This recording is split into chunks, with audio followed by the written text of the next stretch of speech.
One of my favourite poems in Golden Soil relates to a time in my career when I was challenged with paying tribute to the Olympic Games of 2000 in Sydney.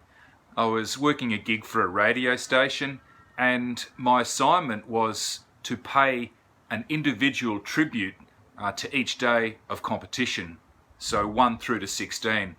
My ode to day 1 unfolded beautifully after Ian Thorpe won our first gold medal in the 400 metres freestyle, and then Torpedo came out with Klim, Feidler and Callis and won the 4x100 metre freestyle relay, in the process smashing the Americans like guitars.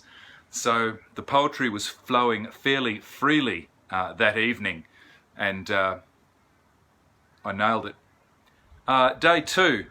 Well, it's not very often that you sit in the pub or sit around with your mates having a beer watching somebody shoot clay pigeons out of the air, but that's what we were doing. Some days are diamonds, and that day belonged to Michael Diamond, who won a gold in that sport. And once again, my ode to day 2 was straight from the heart and delivered on the page. No worries whatsoever. I mean, this was going to be easy, a breeze. But then day 3 dawned. The Olympic Games hold many challenges, and those competing know it.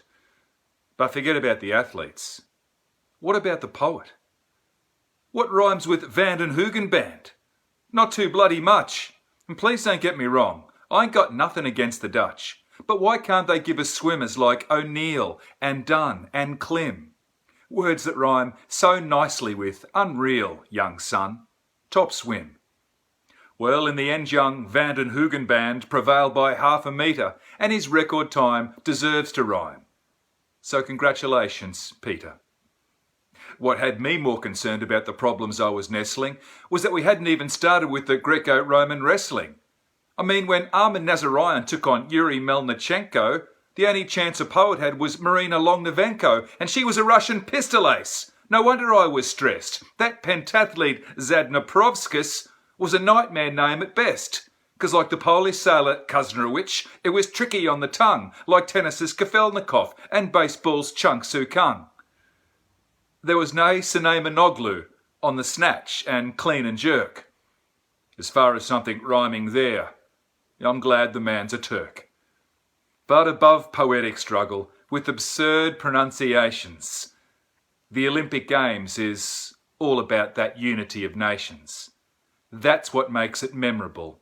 That's what chills our bones. The Mockanoos together with the Johnsons and the Jones. That's the sacred stage on which the best have always fought. And that, my friends, is why poetry is not an Olympic sport.